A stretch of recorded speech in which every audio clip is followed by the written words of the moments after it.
안녕하세요. 마침내 법과 사랑에 빠지다 마법사 김상현 변호사입니다. 오늘은 도주치상 사건, 뺑소니라고 하죠. 뺑소니 무죄를 받은 사건에 대해서 이야기해 볼까 합니다. 우리가 뺑소니라고 부르는 사건들은 두 가지로 나뉘어요. 몰피도주, 인피사건. 몰피도주는 원래 처벌을 안 했어요. 그러다가 2017년 6월 도로교통법이 개정되면서 20만 원 이하의 벌금이 생겨났죠. 주로 변호사를 찾는 뺑소니는 인피사건이에요. 특정 범죄 가중처벌 등에 관한 법률, 저희 이제 특가법이라고 하는데요. 특가법 제5조의 3은 도로교통법 제54조 제1항에 따른 조치를 하지 아니하고 도주한 경우 다음 각호의 구분에 따라 가중처벌한다고 규정하고 1호에는 사망, 2호에는 상해를 두고 있는데요. 그렇다면 여기서 도로교통법 제54조 제1항은 뭘까요? 제목은 사고 발생 시의 조치라고 되어 있고 내용을 보면 차 또는 노면전차의 운전 등 교통으로 인하여 사람을 사상하거나 물건을 손괴한 경우 운전자 등은 즉시 정차하여 다음 각호의 조치를 취하여야 한다고 되어 있어요. 우리가 흔히 미조치 또는 사고 후 미조치라고 부르는 범죄예요. 저는 늘 이론을 같이 보는 것을 좋아하는데요. 오늘도 지겹지 않게 빠르게 말씀드려 볼게요. 특가도주 또는 도주치상이라 부르는 범죄는 결합범이에요. 결합범이 무엇이냐? 기본 범죄 두 개가 합쳐져서 새로운 범죄가 되는 것을 말해요. 그렇다면 여기서 어떤 것과 어떤 것이 결합되었을까요? 특가법 조문을 보면 되겠죠. 사고 후 미조치와 사망 또는 상해, 즉 과실치사상이 결합된 범죄입니다. 기본적으로 운전에 관한 죄는 전부 과실범이거든요.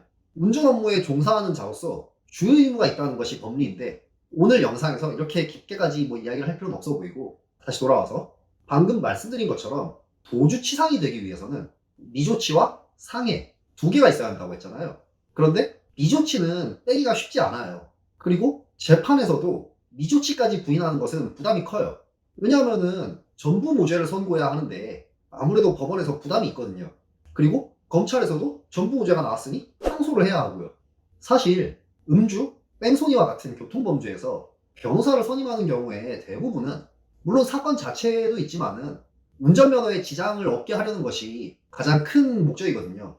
그래서 보통 미조치는 인정하고 상해는 부인하는 식으로 해요. 어차피 미조치만 인정되면은 운전면허에는 크게 지장이 없거든요.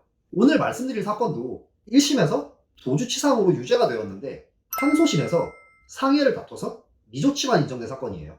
그럼 이제 사건을 한번 볼까요? 때는 5월 5일 목요일 어린이날이었어요.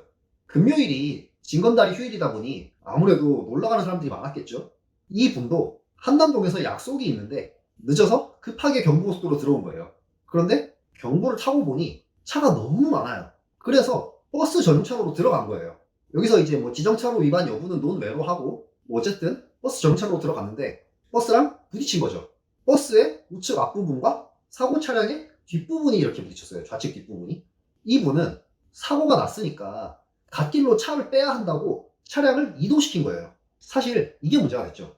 도주치상에서 도주라 함은 사고 발생자의 신원 확인을 어렵게 하는 것을 말한다는 것이 판례예요. 그런데 심지어 거기서 바로 갓길로 간 것도 아니에요. 차가 많았다고 했잖아요. 아무도 끼워주지를 않는 거예요.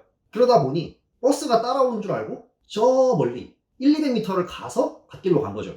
그런데 버스가 안 따라왔어요. 자, 이제 이분이 갓길에 도착을 했어요. 그런데 보니까 버스는 안 따라와. 1차로에서 빨간 버스가 서행해서 지나가. 그러니까 이제 이분이 착각을 한 거예요. 버스가 뒤에서 받았으니까 버스가 잘못했는데 가버리는구나. 마침 갓길도 차를 세울 정도의 그 갓길이 아닌 거예요, 너비가. 그러다 보니 약속도 늦었겠다. 그냥 가버린 거죠. 나중에 경찰에 사고가 접수가 되고 블랙박스로 차량을 특정을 해서 출석을 하라고 연락을 받은 거예요. 조사도 3번인가 받으셨어요. 아무래도 도주를 하는 경우에는 무면허나 음주 이런 점들을 고려를 해서 조사하기 때문에 상당히 엄격하게 조사가 이루어지거든요. 그런데 혼자 조사를 받으셨죠? 제가 늘 말씀드리다시피 혼자 경찰 조사를 받는 건 정말 위험해요. 방향 자체가 잘못될 수가 있기 때문에. 흔히들 착각하시는 게 도주치상 사건에서 도주의 고의가 없었다는 것을 다투는 게 가장 쉽고 중요한 줄 아세요. 왜냐? 본인이 도망갈 생각이 없었으니까. 그런데 이거는 정말 어려워요. 고의라는 거는 사실 눈에 보이는 게 아니잖아요. 그런데 사고가 났고 잠시 주춤하더니 200m를 갔고 심지어 멈춘 것도 아니에요. 거기서 다시 가서 앞으로 가서 그냥 사라져 버렸어요. 이거는 본인만 도주가 아니라고 생각을 하지 검사나 판사가 보기에는 도주예요. 그럼 우리는 뭘 다퉈야 할까요? 아까 제가 결합범이라고 했잖아요. 상해를 다투는 게 차라리 쉬워요. 이 사건에서 상해가 발생했다는 사람들은 앉아서 자고 있던 사람 2명이에요. 그런데 이날 사람과 차가 진짜 많았다고 했잖아요. 블랙박스를 봐도 버스에 입석으로 가득 차갖고 서 있을 자리조차 없어요. 그런데 서 있던 사람들은 다치지 않았는데 앉아있던 사람 2명만 다쳤다. 그것도 전치 2주, 심지어 한의원. 대충 느낌이 오시죠? 이 사람들이랑 합의했어요. 합의금을 줬죠.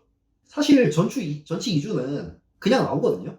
제가 지금 당장 병원 가서 허리 어디가 아프다고 하면은 2주가 나와요. 그러다 보니 법에서 말하는 상해는 우리가 일반적으로 생각하는 것이랑 조금 다르죠. 물론 여기에도 학설이 있습니다. 법에는 학설이 없는 곳이 없어요. 판례는 그대로 두어도 자연히 치료될 정도의 경미한 상처라면 형법상 상해로 평가할 수 없다는 입장이고요. 그래서 이 부분을 다툰 거예요. 사고가 있은 뒤에 병원을 한 번 갔다. 이마저도 사고 직후가 아니라 며칠 지나서 갔다. 병원에 가서도 별다른 치료나 약물 처방을 받은 사실도 없고 입원도 없고 진단만 받았다. 전치 2주는 쉽게 나올 수 있다, 경험칙상. 이런 부분들의 주안을 두었고 결국 이제 항소심에서 상해가 날라갔죠. 그럼 이제 미조치만 남잖아요. 그렇게 이제 벌금 200만 원이 나온 거예요. 오늘은 이렇게 뺑소니에서 상해를 다퉈서 도주치상 무죄를 받은 사건에 대해서 알아보았습니다. 오늘도 시청해주셔서 감사합니다.